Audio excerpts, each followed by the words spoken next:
Ngilingaken kula jenengan sedanten ben eling bahwa alam raya ini diciptakan untuk kita. Untuk kita ini macam-macam ya. Misalnya kalau fisik Allah nggawe buah ya kita makan. Ini untuk kita yang kebutuhan dhahirah. Ya kalau baleni malih ya. Untuk kita itu kalau fisik misalnya ada buah kita makan terus kita kuat. Ada air kita minum terus kita kuat. Itu nikmat fisik yang dhahirah napa? Yang dhahirah. Ada nikmat batinah yaitu kepuasan mendapatkan ma'rifatullah. Aku ulang lagi, kepuasan mendapatkan apa? Ma'rifatullah. Itu nikmat batin. Baik yang terkait Allah maupun terkait logika-logika tasawuf. Terkait Allah misalnya gini, misalnya kula mikir ya.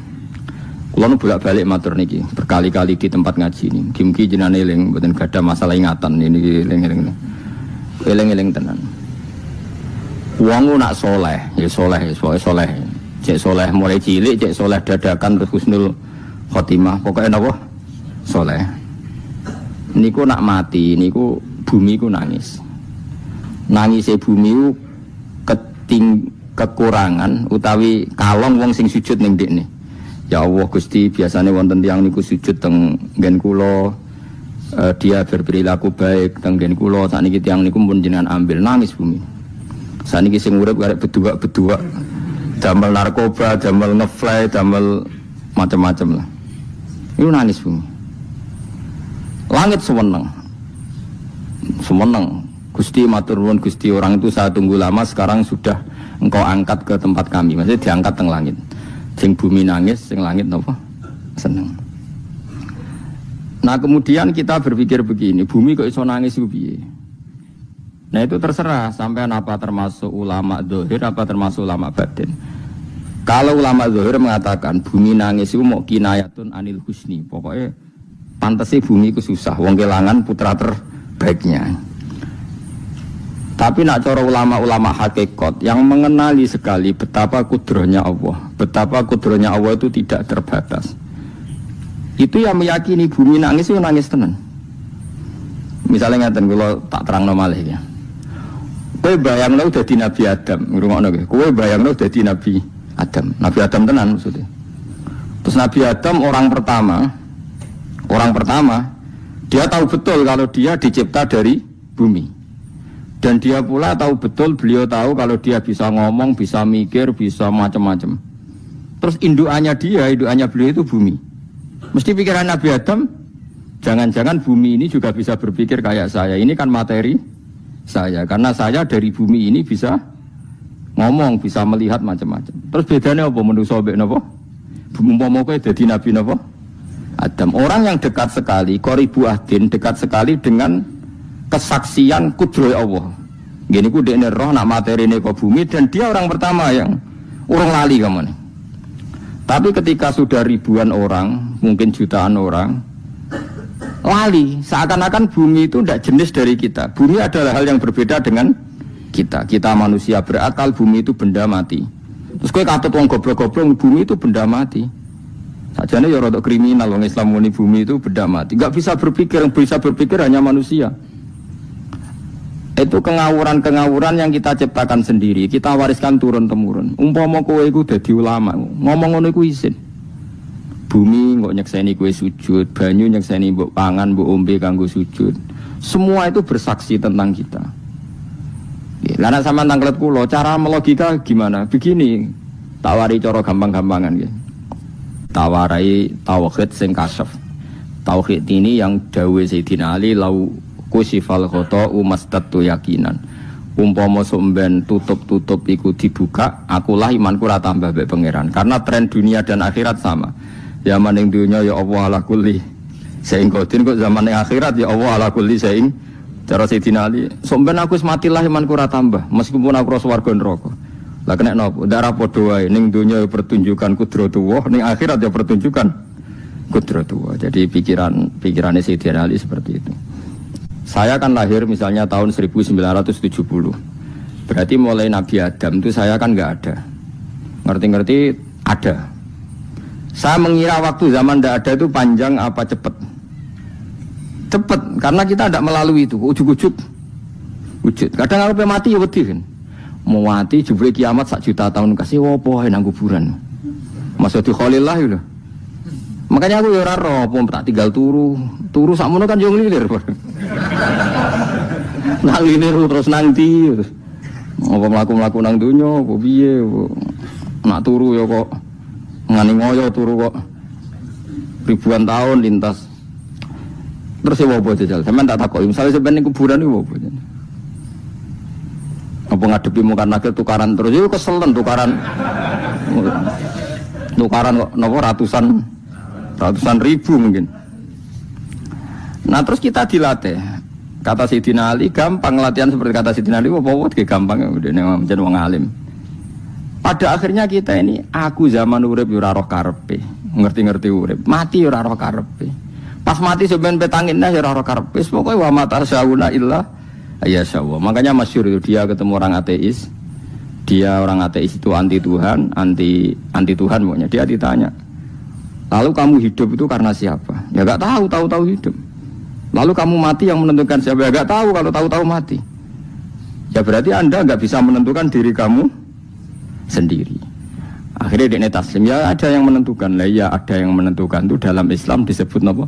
Allah. Disebut kalimatu haqqin alaiha nahya wa alaiha namut. Jadi kalau maknani itu kalimat yang benar-benar nyata, yang karena kalimat itu pula kita mendapat kehidupan, yang karena kalimat itu pula kita mati, yang karena kalimat itu pula kita akan bangkit lagi. Itu yang makna hakikat. Tapi kalau makna syariat enggak begitu. Kalau makna syariat begini, dan ini benar juga. Mengenai kena ada di ulama, ciri utama ulama itu jami'ul bayan. Dia kalau menjelaskan itu indah sekali dan orang pasti taslim. Sampeyan saya tak warai tenan. Sampeyan kan biasa wiridan la ilaha illallah kan biasa, mulai mimpin tahlil sampai kepeksa mergo do tahlil melok, sampai sing darani bid'ah akhirnya ya melok tanggane napa? Tahlil kitab Zaidul Ma'ad. Padahal kitab ini dikarang oleh muridnya Ibnu Taimiyah. Abdul Haddad itu gak seneng Ibnu Taimiyah tapi seneng muridnya. Jadi di sini ulama ya demokratis, gak seneng gurunya tapi seneng. Saja nih Ibnu Taimiyah itu orang baik, ya ulama top ya baik, ya waras top. Tapi ngerti-ngerti Wahabi itu identik dengan Ibnu Taimiyah. Akhirnya ulama ahli sunnah penyebut itu terus izin. Mulane kiai-kiai ra ono sing dalil kok Ibnu Taimiyah mergo dicap Wahabi. Padahal Ibnu Taimiyah wong alim.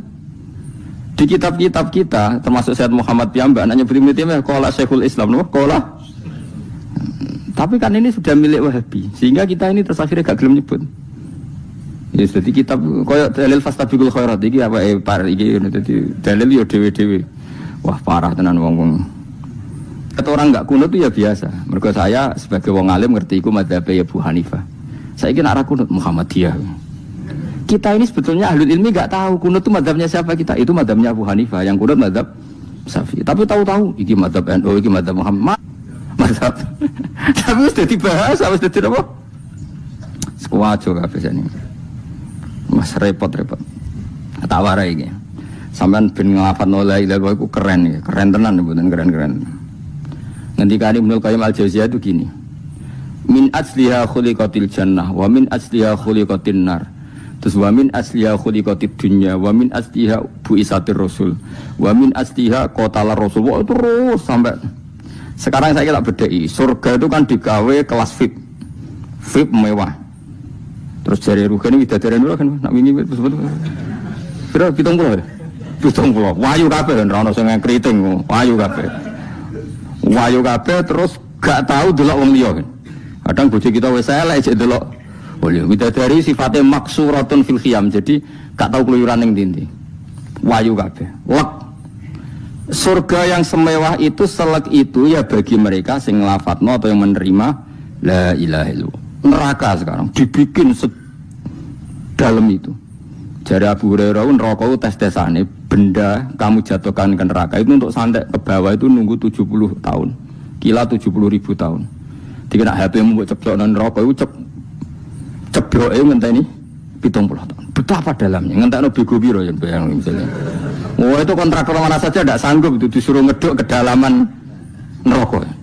Iku ya mau kanggo wong sing menolak la ilaha illallah. Jadi kalimat ini luar biasa. Swarga digawe bagi yang nerima, neraka digawe ya untuk yang menolak. Ya kalimat sing kok nak tahlilan turu iku lho. Iku kalimat sing nggo alasan Allah gawe swarga.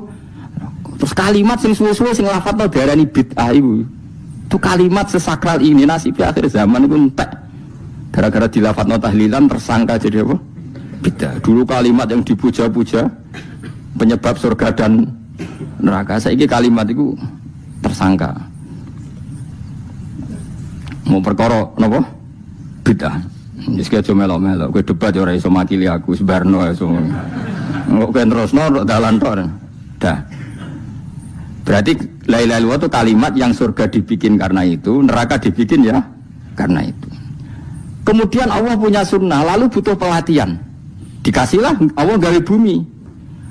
Piye manusia butuh latihan, dibikinlah bumi. Dan dene latihan ikrar la ilaha illallah dengan sadar, dibikinlah bumi, liyabluwakum terus dites. Wes digawe bumi, ono makanan, ono minuman, ono wong wayah, ono pegatan macam-macam, wong diutang wis mbulet macam-macam. Gue ngetes, eling la ilaha illallah apa eling utangi, eling la ilaha illallah apa eling kasuse, pokoknya dites. Karena nggak fair kalau Allah bikin itu kemudian nggak dites, dibikinlah darul imtihan. Dunia itu bahasa Arabnya darul imtihan, tempat tes-tesan. Imtihan mana apa? Tes, liyabluwakum, diuji. Pas diuji kita hidup. Artinya kita dihidupkannya pun oleh Allah demi tes-tesan la ilaha itu disebut kalimatul haqqin alaiha. Nah ya sebenarnya kita hidup pun ini untuk dites. Pada akhirnya la ilaha illallah apa enggak? Paham ya? Terus dites. Allah itu juga secara hukum itu kan nggak fair, dites kok nggak punya pemandu, dibikinlah rusul, diutuslah para rusul untuk pemandu. Tes itu kan butuh seru, mak pemandu tok ora ono musuhe kan gak seru, dibikinlah setan. Saat ini sebagian kita sudah setan tapi ini ben seru. Lho ndak setan kan minal jinnati wan nas, rumangsamu setan sopo. Baik setan minal jinnati wan nas. Jadi kena muni auzubillahi minasyaitonir rajim terjemahnya berlindung Allah dari saya sendiri ya Allah itu. Lho itu kalau lama dulu biasa auzubillahi min syururi anfusina wa min sayyiati a'malina. Sebenarnya kita berlindung hanya dari setan yang jauh, iblis itu enggak. Ya setan diri kamu sendiri, min syururi anfusina, dari kejelekan diri kita. Ngomongnya do wujud, soalnya setan tuh makhluk gaib sing piye. Lah kowe iku sapa? Nganti kowe maksiat terus mergo akrab klop, roh mbek setan klop. Mulane terus maksiat.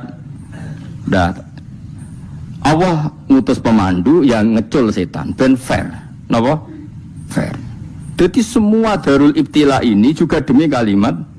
Nah, makanya disebut kalimatul haqqin sing alaiha nahya. Kita hidup ya demi mendapatkan kalimat itu. Kita mati nanti ya demi kalimat itu, artinya mati ke neraka ya karena kalimat itu kita menolak atau mengabaikan. Masuk surga ya karena kalimat itu kita hormat, kita benar dalam memperlakukan kalimat itu. Berarti alaiha nahya wa alaiha nam. Terus wa alaiha nub'as karuan, kalau kamu termasuk minal aminin ya nub'as minas solihin, kalau minal kafirin ya nub'as minal zolimin. Tapi semua desain dunia ini hanya demi kalimat la ilaha illallah Muhammadur Rasulullah. Nah ini kan penting. Bagaimana mungkin kemudian kalimat sesakral ini, sehebat ini, kemudian ada orang tahlil kamu tidur. Kok iso kula janggal kok iso wong turu. Misalnya kayak mangkel, kalau mangkel sing mimpin Gus, wira barbar. Bagaimana mungkin kalimat yang menyelamatkan Anda kemudian Anda anggap problem? Elek gak? Elek. Apalagi kamu anggap ini bid'ah. Nak cara kula oke lah, ndongakno mayit itu gak ono tuntunan Nabi. Tahlilan gak ono tuntunan. Tapi wis muni tok kono tok. Artinya muni tok kono tok ora usah nyerang kalimah, enak kalimah tetap kalimah thayyibah. Soal kowe ora seneng sing tahlil, mergo tiga profesi lah iku wonge wae gedhinge aja geman.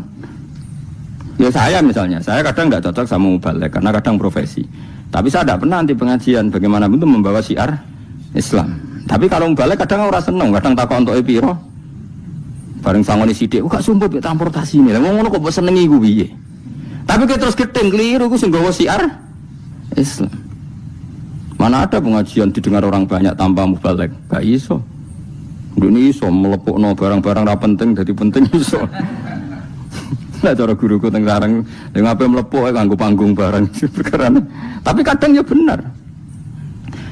Yang namanya mudin mubalek ya itu bisa benar bisa salah, tapi kamu nggak boleh gedeng kalimatnya.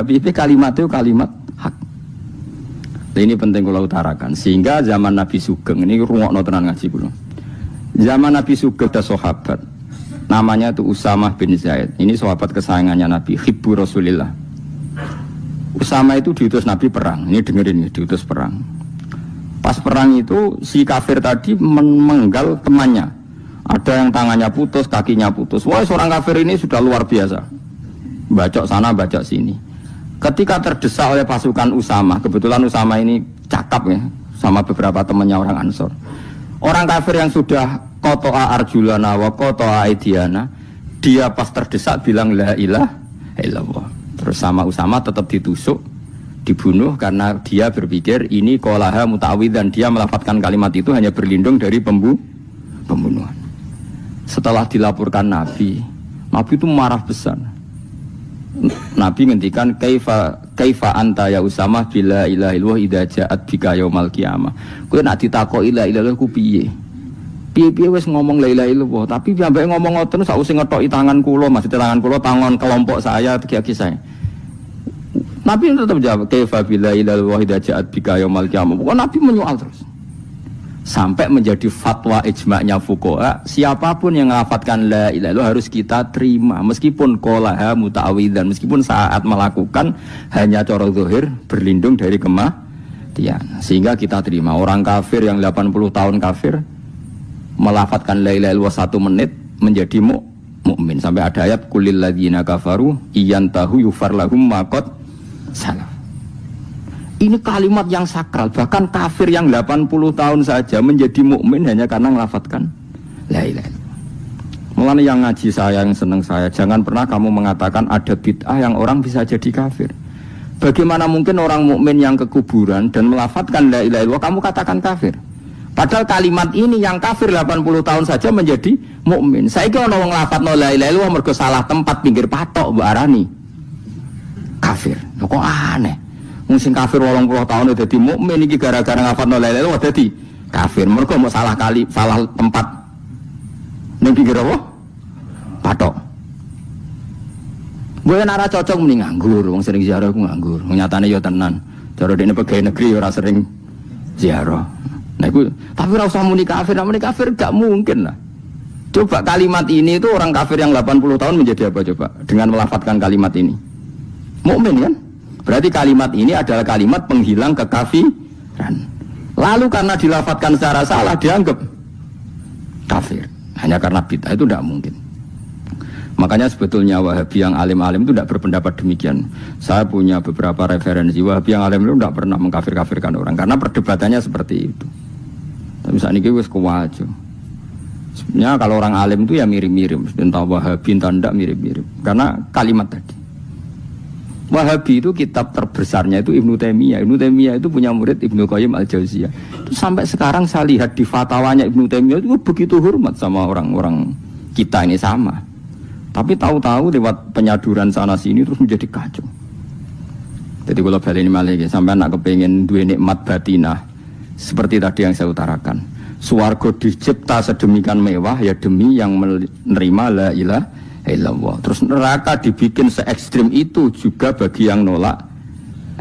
Kemudian dibikin daru pelatihan yaitu dunia ya karena kalimat berarti kalimat itu luar biasa. Wa biha qamatis samawati wal ardu. Kalimat ini pulang menjadikan langit bumi berdiri. Bon. Lalu sekarang kita bisa ngomong, bisa berpikir, bisa ngadekno BPKB macam-macam. Itu karena kita sendiri apa karena kudratullah? Saya tanya. Karena kudratullah. Kalau karena kudratullah, apa susahnya Allah bikin kemampuan tanah ini nangis, tanah ini susah. Wong podo-podo kowe iso nangis, iso mikir ya mergo kudratullah, ndak karena kamu. Harusnya ya sama, bumi-bumi ini bisa menangis juga karena kudratullah. Makanya bumi ini menangis ketika enggak ada orang yang sujud. Iku ya mungkin. Wong zaman kowe iso nangis ya krana kudratullah, mestine bumi yang kamu katakan benda mati, hakikatnya dengan kudratullah juga sama dengan kita. Mulane tenggene kitab Al-Husunul Hamidiyah, kula ngrasa utang tenan mbek kitab niku. Dulu saya ngaji 2 tahun kitab Al-Husun. Kitabnya kecil tapi saya ngaji itu 2 tahun. Berkali-kali saya ulang. Itu beliau cerita gini.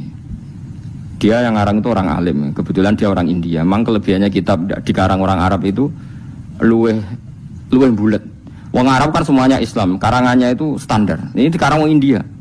Di Tonggo Blodor, di masjidnya, dikarang ulama yang masyarakatnya itu udah karu-karuan. Beliau cerita itu gini, manusia itu punya satu kebodohan, di mana kebodohan itu disebabkan oleh Robtul Asbab Al-Adiyah, mengkaitkan sebab sing biasa-biasa. Misalnya gini, sama saya kita omongi, misalnya ada orang bilang gini, batu ini nanti itu menjadi ayam. Orang bilang mukhal apa enggak? Enggak, jawab saja. Mukhal. Kenapa bilang mukhal? Karena dikira enggak bisa kan?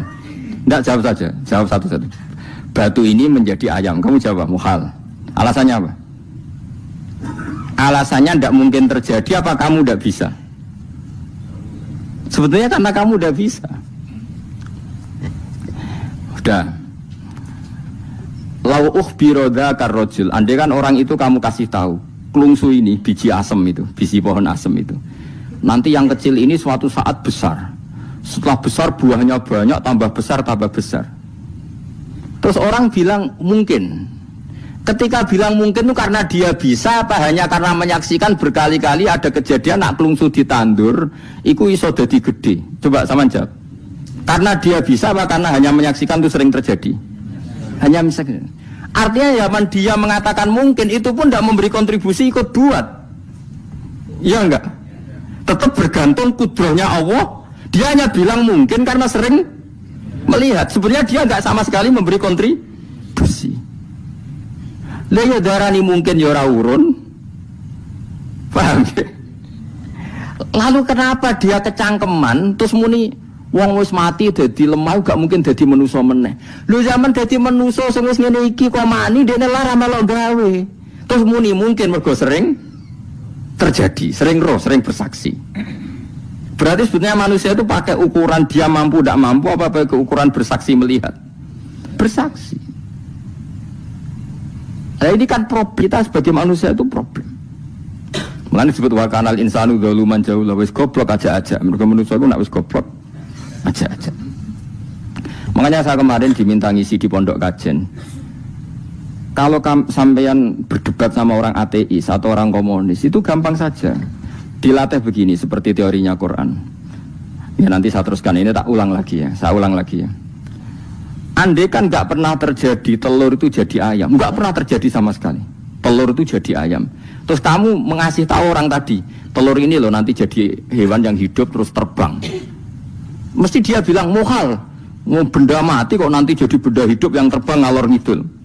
Berhubung sering terjadi dan dia pun tidak ikut bikin, bilang mungkin. Paham?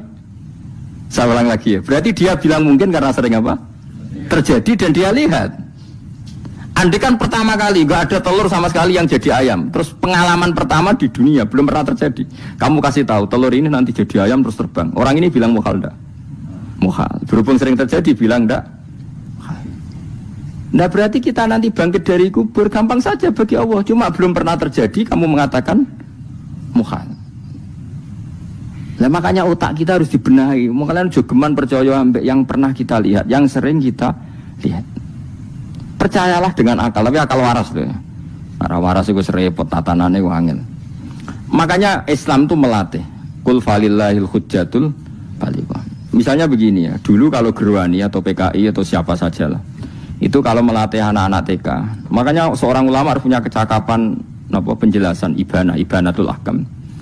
Itu anak-anak kecil dilatih, anak-anak kamu terpejam, mintalah manisan sama Allah. Ya Allah saya minta manisan, saya minta permen. Terus disuruh buka, dapat enggak anak-anak? Enggak dapat bu, wah berarti Allah enggak ada. Sekarang minta sama bu guru. Bu guru kami minta permen dikasih. Berarti yang ada bu guru bukan Tuhan gitu. Akhirnya jadi gerakan ateisme. Nah sebetulnya untuk melawan gerakan itu kita harus melatih begini misalnya gini. Saya itu pernah ketemu sama orang yang berpikiran komunis. Oh komunis juga. Dia nantang saya gini, Pak Ba, pokoknya saya tidak bisa nerima konsep Tuhan. Sebelum Anda bisa menjelaskan kenapa ada Tuhan. Jadi, bocah kok elek ini. Nah, aku ngerti aja, sak cerdas ini tetap cerdas aku yakin tetap cerdas aku. Rasanya Selain raine seram meyakinkan, saya pikir tetap cerdas. Kulo nu kan wong Quran nggih, artinya punya pikiran panjang.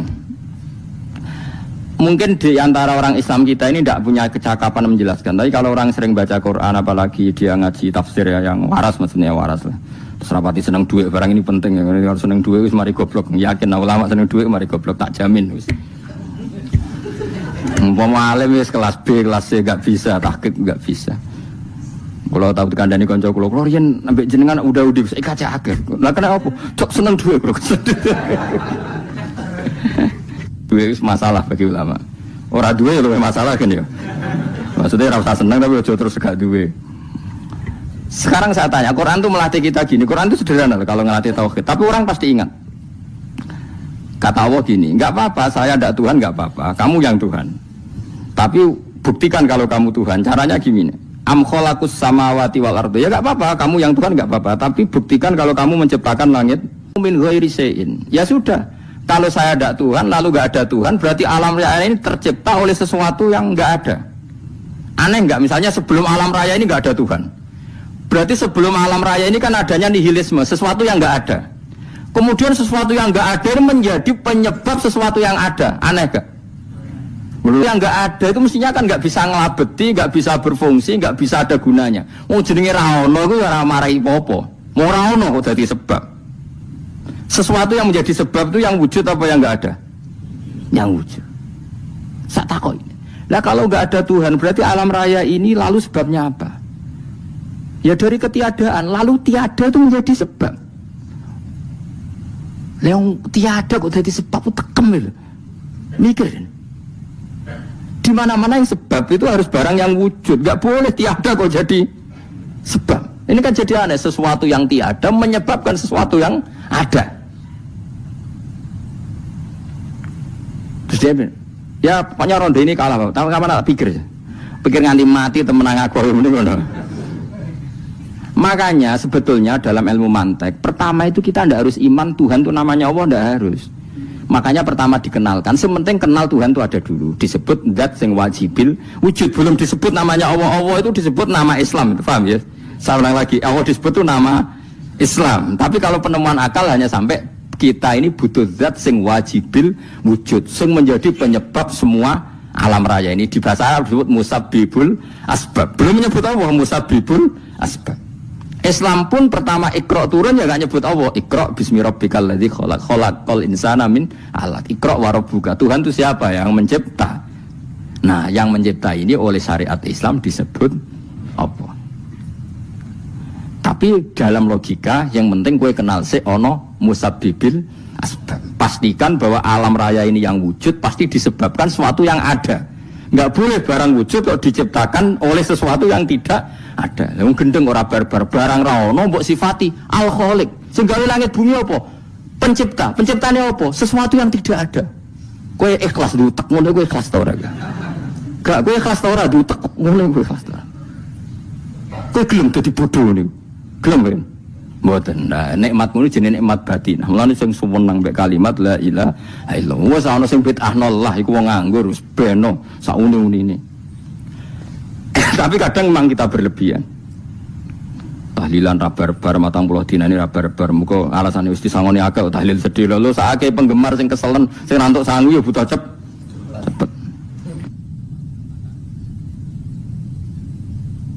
Lane cara kula niki penting kula utara nggih. Kowe nek ora cocok tahlilan 40 dina wis ngomong ae kira cocok model harinya. Tapi ki aja menolak kalimat la ilaha illallah iku disifati Kanjeng Nabi kalimat thayyibat. Wong Nabi nyifati thayyibah, kalimat yang suci kok nyifati bid. Soal kira cocok wong sebut. Misalnya kamu bilang saja wong mati wis sangu amale lha apa didongakno barang. Nek kowe pengen ndonga ora usah ndonga. Wis ora usah biasa wae. Kula lah mbok dongakno ya ora seneng. Gak meyakinkan. Karo dene mlebu swarga butuh dongamu ora ono swarga fadhole pangeran apa butuh ngono bareng. Ya tapi kowe donga aku ya seneng. Senenge ya semau lah timbang nyanyi-nyanyi rame-rame sadok donga. Memanti ora pokoke donga. Saya ulang lagi ya. Makanya Quran itu melatih logika sampai seperti itu. Am khalaqus samawati wal ard bal la yuqinun. Sampai terus diulang-ulang. Am khuliqu min ghairi syai'in. Kalau mereka merasa Tuhan gak apa-apa, tapi buktikan mereka ini wujud sendiri tanpa sebab. Atau begini, kalau mereka tidak tahu sebab pencipta langit bumi, mereka sendiri suruh yakin kalau mereka adalah penciptanya. Amhumul khaliqun, enggak apa-apa. Ya tapi masih Abu Jahal gendeng lah, masih Abu Lahab ngawur lah, nak takoi, ya wes pangeran kowe wae sing gawe langit bumi. Penggemarnya saja pasti tertawa. Mosok Abu Lahab darani pencipta langit bumi, wong lahir wae ning bumi. Tapi Quran oleh nggo jawab, am khalaqus samawati wal ardo. Apakah mereka menciptakan langit bumi? Bala yuqinu, mereka pun tidak pernah yakin. Jadi itu pangeran. Makanya di mana-mana orang alim itu suka debat.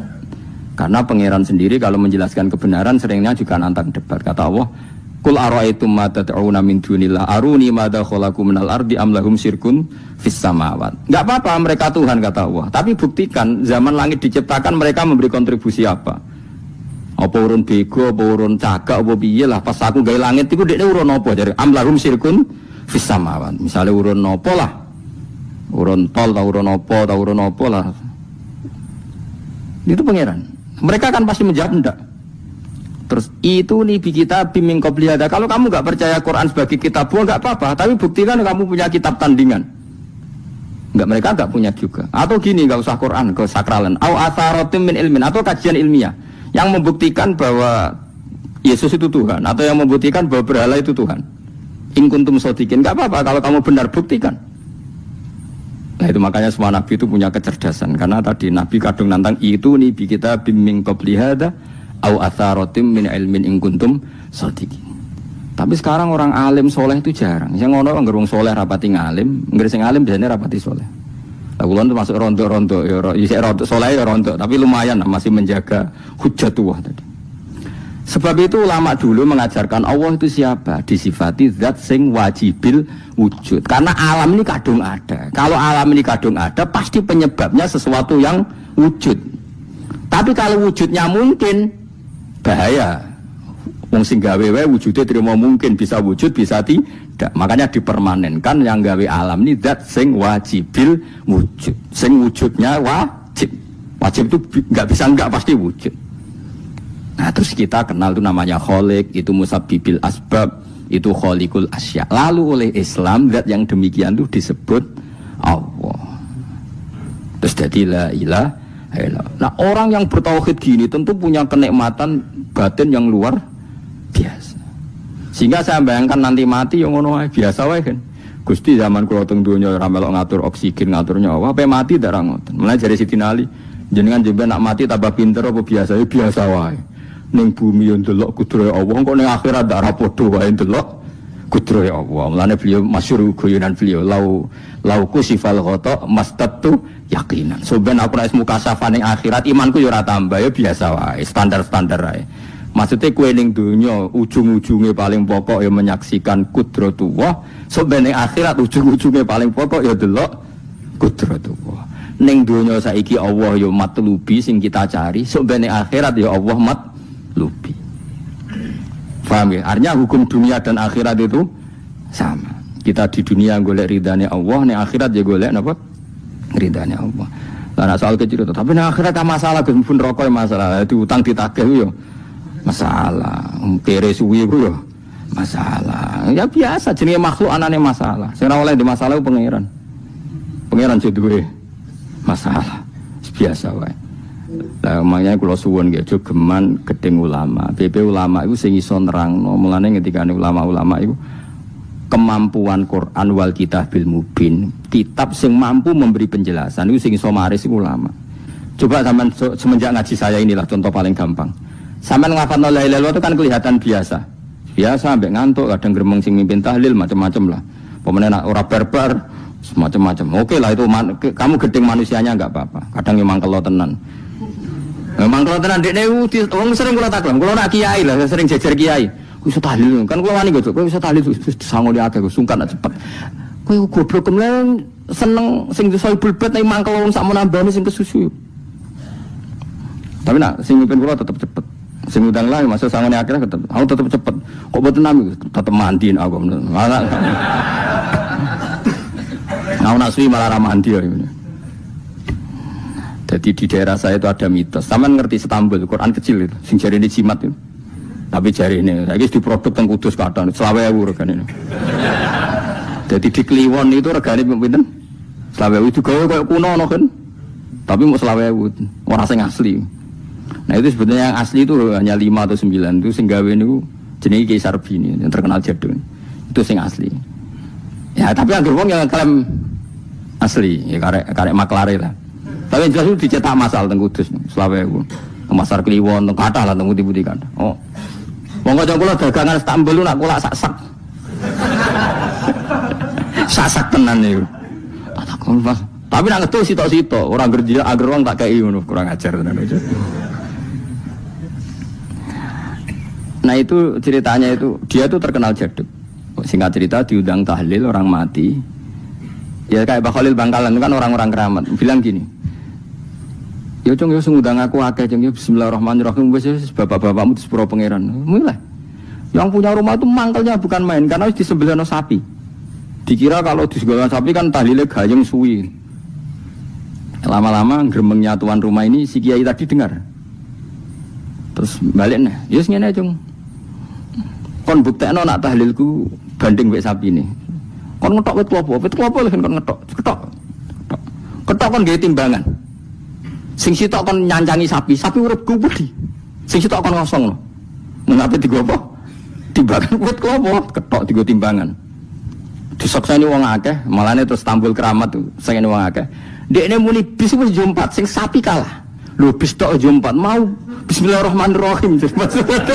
Saking kerawate muni bis wis jompat. Akhirnya mbah mun tas, mun tekap. Semenjak iku dekne anggere didang tahlil bismillahirrahmanirrahim wis ra gremeng wis iku wis beda. Ayo ono wong keramat. Iku wong iku sing tinggi besar video sing gawe Istanbul. Ya anak putune kathah kula sing kendal nggih kathah sing nggih do rata-rata nggih penggemar kula sakniki. Tapi kula ra iso ke Istanbul. Kula ndonga mbek pangeran niku gadah keramat itu keramat terangno hujjatullah. Yaitu tadi logikanya Quran. Makanya sebetulnya Quran itu pertama ngajarkan kita, enggak apa-apa mereka ngaku Tuhan, tapi kita cek apa mereka menciptakan langit bumi. Ketika ditanya mereka bilang enggak juga. Ya sudah, berarti kita ada ini tanpa sebab. Am khuliqu min ghairi syai'in, kita diciptakan tanpa sebab. Aneh juga secara akal kan, masa kita yang ada disebabkan oleh sesuatu yang tidak ada. Akhirnya kita temukan penyebab itu bernama musabbibil asbab atau wajibil wujud. Lah yang itu oleh Islam disebut Allah. Kemudian itu jenenge, kalau kamu sudah sampai seperti itu berarti kamu punya nikmat zahiratu wa batina hiya al-ma'rifah. Kata Imam Suyuti, nikmat batina itu ma'rifat. Nah ma'rifat seperti ini yang ma'rifatul anbiya, ma'rifatul ulama, ma'rifatul auliya, ma'rifat yang la tuzalziluhul fitan, yang enggak mungkin diguncang oleh fitnah karena sudah permanen. Itu disebut sibghatullah wa man ahsanu minallahi sibghah, sudah permanen, sudah menjadi sibghah. Nah ini insyaallah yang seperti ini yang tidak bisa diguncang oleh fitnah apapun. Ya kamu harus latihan, terus latihan. Akhirnya ya butuh pelatih. Nah, aku sing latih kowe iku mau saulan pisan. Setan kompetitore awor kowe terus. Lah iku masalahe. Pelatih arang-arang setane. Nah, iku ora roh, nah iku sekolah ra melo-melo nah niku. Karena dunia ben seru kan mesti ana pelatih, ana pengganggu. Lah pelatih saulan pisan penggangune aja. Tapi sekali yakin inna kaidas syaitani kana napa? Doifa, saya yakin wa kerja al-haqqu wa zaqal batil. Wis masuk awar bedino piye barang batil tetep zaqal haqq. Apa ja al-haqqu wa zaqal batil. Wis yakin ainul yakin. Lan kok kandhani setan. Wis ki awar aku telus gak ngarah bisa ngalahno barang hak. Kandhani ngono. Kok setan wis ngantes. Ya kok setan napa? Kandhani. Jadi sebetulnya ini pentingnya ulama. Jadi jangan kira tradisi ulama itu kayak dibayangkan para peneliti. Peneliti rata-rata orang kampus. Kadang-kadang penelitinya ndak ulama. Raro rasanya jadi ulama. Sebenarnya kalau di kalangan ulama biasa. Misalnya Said Abdul Haddad itu termasuk Qutbul Irsyad. Beliau biasa saja baca kitab Ibnul Qayyim. Padahal muridnya Ibnu Taimiyah. Dulu ulama itu ya biasa saja. Saya ya berkali-kali tidak kunut. Tapi bukan karena apa-apa. Ya Abu Hanifah ya nggak kunut. Ya biasa saja. Mertua mbahnya istri saya itu, keluarga Sidogiri itu kalau sholat kunut terus sampai kabundut. Ya biasa saja ada mazhabnya. Karena kunut nazilah itu karena ada masalah. Zaman akhir masalah. Makanya beliau kunut. Terus enggak apa-apa, itu ya enggak masalah. Yang masalah ku ilmune kurang terus kecangkeman niku masalah. Wes kena kurang parem. Saya pernah ya ngaji begini di mana-mana ya. Dulu saya masih ingat, sholat jenazah itu pasti di depan. Terus kita, sama lihat nanti di kitab Mahali, kenapa sholat jenazah harus di depan? Ya karena memang mulai dulu yang namanya sholat jenazah itu di depan, mayitnya di depan. Tapi mulai dulu zaman Imam Nawawi yang terkenal yang ngarang kitab Majmu', ngarang Minhajul Thalibin itu bilang, sebetulnya ada kaul yang mengatakan jenazah itu boleh di belakang. Piye-piye gak imam? Kok wajib kok ngarep bangun imam tapi? Masuk akal lho ora? Masuk akal, tapi ojo praktek. Ya mau kowe ngomong masuk akal, tapi masuk akal ora imam kok wajib kok ngarep. Coba alasane apa? Kok iso wajib udah kok ngarep ora? Nah, sekarang terbukti di Arab Saudi. Di Arab Saudi era dulu itu setiap jenazah itu kalau sholat diletakkan di depan, dekat Ka'bah. Singkat cerita tahun 84 atau berapa, ternyata itu senjata laras panjang. Jadi senjata laras panjang dibungkus pura-pura apa? Jenazah. Setelah di depan ternyata senjata, terus dipakai pembantian. Tapi ya akhirnya enggak banyak korbannya, memang dilindungi Allah. Semenjak itu trauma. Sekarang tuh sampean kalau sekarang haji atau umroh kan tiap ba'dal maktubah kan ada sholat jenazah. Itu jenazahnya di kamar jenazah, enggak di depan. Artinya kan di belakang musolli apa?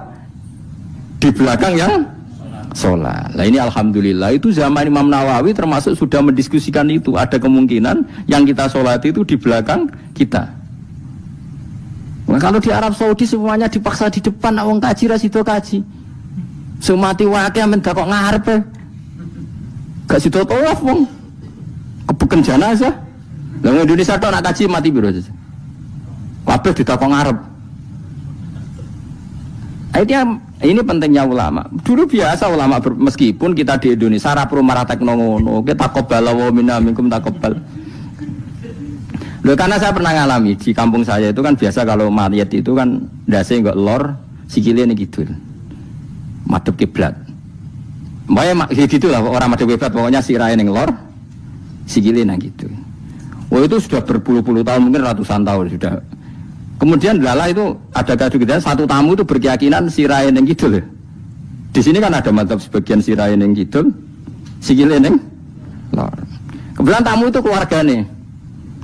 Akhirnya walhasil yuk mindah, yuk muter. Lah tonggo-tonggo kan mudine barang rawani. Serawani. Terus takok aku, Gus ini cara jenengan sepundi. Ya nanti pada pun kon muter dhewe. Wong ini nekat ngamuk, wis kamu. Sesuai jare wong-wong. Ya pokoke keputusan tertinggi ning Gus Pak dawuhe piye jare mudine. Tak omong ngene wae. Kula niku sinau fikih wis suwe, cek ndas ning lor, cek ning kidul. Mayit ning guri wae kula roh kaule, pemene sampean puter mun puter. Tenang mawon ta mrene. Kula niku sinau fikih mun suwe, menawa sirah ning lor apa kidul. Mayite nggo guri kon kula roh kaule. Sakire mikir, iku Gus Pak masuk terus mikir. Ya pun Gus mun salat-salat. Jadi artinya kalau dalam khazanah Islam itu banyak sekali. Karena fikih itu masalah furu'iyah, nggih masalah apa? Kamu gak, yang kuwi iso kudu iso tenan iki tentang kalimat dari Allah tadi kudu iso tenan ra oleh anu, tapi ngono-ngono iku gampang. Saiki salat ghaib misalnya. Misalnya kemarin Pak Hasyim Muzadi wafat. Orangnya wafatnya di Malang. Malang wetane Jogja misalnya. Oleh gak wong Jogja salat ghaib? Oleh kan, padahal mayite kok guri. Ngono terus sesuk fatwa anak mayit kudu kok ngarep. Yang di timurnya Malang boleh sholat ghaib, yang baratnya nggak boleh karena ngungkuri mayit. Gendeng aja. Ibu ora usah ngono, ngaji ku sing khatam, nek khatam ora usah kecangkeman. Mana dalilnya? Kok ora maca kitab kok kon roh. Kadang kula tak tamani, Gus dalilnya mana? Kowe ngajak bantah apa takok? Nang ngajak bantah-bantahan ora level kowe ora roh kok ngajak bantah sing roh. Lu dene sik takok dalilnya mana? Lu bantah-bantahan kok takok. Bantah-bantahan itu mestinya ya khazanahnya banyak, referensinya. Bantah-bantahan kok takok. Dalilnya napa Gus? Lah ya kowe takok apa ngajak debat. Nah takok tak dudono, tapi kowe iku muridku ngomong takok. Lah nek debat ki aja takok, kitapem sak dus wae ku sak dus. Takok Gus takok. Takok. Sing apik ora usah kecangkeman menawa teko. Jadi kalau seperti itu gampang kalau Furia tadi logikanya kan jenazah itu ndak imam. Kenapa sih wajib di depan wong ndak imam? Sehingga alasan di depan karena mulai dulu ulama kalau nggak ada kondisi yang luar biasa ya umumnya di depan ya kita ikut di depan. Lalu di depannya apa sirahe ning lor apa ning kidul ora tau nginceng ngono jawab ngono wis bungkusan. Wis apa? Bungkusan. Ya wis. Mulane wong ora usah kecangkeman. Nak nuruti eskal ku eskal. Misale ke salat saiki madhep kiblat. Tetep ukurane iku pas ngadeg. Lah nak sujud iki madhep ndi? Ayo tak takoki iki. Kowe nak salat kan madhep kiblat. Ya iku ora pas ngadeg. Jadi pas sujud. Yo wong umume wong madhep kiblat iki tapi istilahnya ngono ya madhep kiblat. Ora kok kowe gak arah fikih ngene. Salat wajib madhep kiblat, nak ngadeg, nak rukuk madhep bumi, nak sujud ora ono fikih ngene iku. Wong kok elek ngono, cangkem kok elek ngono. Ya ora usah ngono, wong muni madhep kiblat ya muni madhep. Kowe ora usah kecangkeman gawe sarah. Madhep kiblat tu nak ngadeg, nak rukuk. Geneman ngono. Mane sing apik, dadi ulama ku sing apik. Ilmune akeh tapi biasa wae. Mbak kula lho biasa mbek wong. Kula biasa. Kula nek jejeroken wong ya ora ngerti sing ulama endi ora. Lah wingi ki akad Khalil Habib Anis kula jak akad-akad teng mriku. Ya wong ora roh bedane endi sing Gus Bayu kan padha wae. Tendangi wong wis padha wae. Ulama ketara nang anak wis ngomong hukum lagi ketara. Malah kadang sing ora ulama lebih meyakinkan. Nah, tapi yang berengat-berengat kok koyo mikir hukum berat.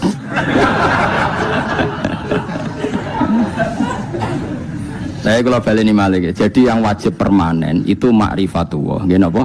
Ma'rifatullah. Kula suwun ma'rifatullah sing permanen. Disebut napa? Alaiha nahya wa alaiha namut wa alaiha nub'as. Nah istilah teng Quran apa inna sholati wa nusuki wa mahyaya wa mamati lillah. Kowe saiki urip iku ya ora karepmu dhewe, karep kersane Allah. Kowe mati ya ora karepmu dhewe, kersane Allah. Nak zaman kowe urip tidak dalam kendali Anda, setelah mati pun tidak dalam kendali Anda. Kowe ngerti-ngerti urip, ngerti-ngerti mati, ngerti-ngerti bangkit kau kubur. Berarti kabeh iku lillahi rabbil alamin. Ya sudah, seperti itu yang kita akan alami. Nah, lalu kita sanggup kalimat, yang kalimat ini pula kita hidup, kalimat ini pula kita mati. Itu dalam makna ilmu hakikat.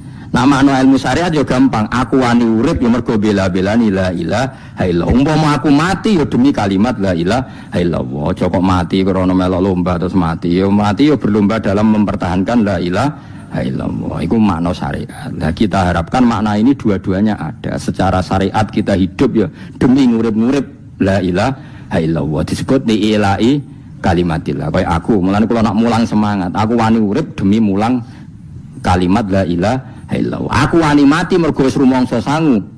La ilaha illallah itu makna syariat. Kalau makna hakikat, kowe gelem ra gelem uripem yo mergo kersane Allah, ora mergo kersam. Kowe gelem ra gelem matimu yo mergo Allah sing ngersakno, ora mergo kersamu. Itu disebut inna sholati wa nusuki wa mahyaya wa mamati lillahi rabbil alamin. Piye mergo hakikate wala syari kalah. Allah kalau menghendaki enggak ada yang bisa menandingi, enggak ada sekutunya. Artinya faqullu makana fi hadzal alam dunyan wa ukhra kabeh kullun bimuradillah. Nah itu yang makna hakikat. Nah, tapi kan enggak masalah kita punya ilmu syariat juga punya ilmu hakikat, enggak masalah. Umat ini cukup bisa menampung ilmu syariat dan hakikat. Problemnya di zaman akhir ana wong sing sok hakikat. Si bebo gendeng jadab, si bebo rasolat jari solat ini Mekah, kadang goblok kira karuan. Lah ora goblok ya, ini Mbah Mun cerita kula. Wali rata-rata goblok. Lah bodoh nih kok goblok kira karuan. Mergo dulu itu ada orang ngaku wali. Bareng Jumatan, teng mriki nak bare jam berapa Pak? Jumatan. Jam 1 ya. Ditakoki, "Mbah kok mboten Jumatan, Mbah?" Wis Jumatan ning Mekah, jeng lha goblok ora karuan. Ning Mekah iki jam 10, apa Jumatan mbek sapa? Itu kan kita goblok ya. Wong ra Jumatan jam 1 jare muni bar Jumatan ning Mekah. Ning Mekah ku kacak 4 jam. Berarti jam piro ning Mekah? Jam 10 sudah 100 urung. Mesti ini adekne bodoni mending engko aku Jumatan ning Mekah iku rada pinter. Mulai wis. Lah ya Mekah Indonesia terpaut pinten? 4 jam. Tadi Mbak mboten Jumatan. Aku wis Jumatan ning Mekah. Wis. Ning Mekah jam 10. Mulane wali ku tes, anggere aneh-aneh ku tes. Enggak ketok gobloke. Sing wali amatir sing ngaku-ngaku tok. Nak wong alim kan kekasih pangeran, tapi biasanya rapati keramat, tapi para pangeran. Mun adu pasot menang wong alim Kang tuntas kan. Adu pasot, tapi ora usah dijajal. Ngono tuntas tenan malah repot. Jadi paham ya kula suwun nggih. Dadi sampean menjaga agama ini wani urip ya demi kalimat la ilaha illallah, wani mati ya demi kalimat la ilaha illallah. Iku makna syariat, makna hakikat. Nyatane kowe urip ya ora ono liya kecuali kersane Allah. Kowe nyatane mati ya ora ono liya kecuali kersane Allah. Piye-piye kita iku ora duwe apa-apa. Wa ma tasyauna illa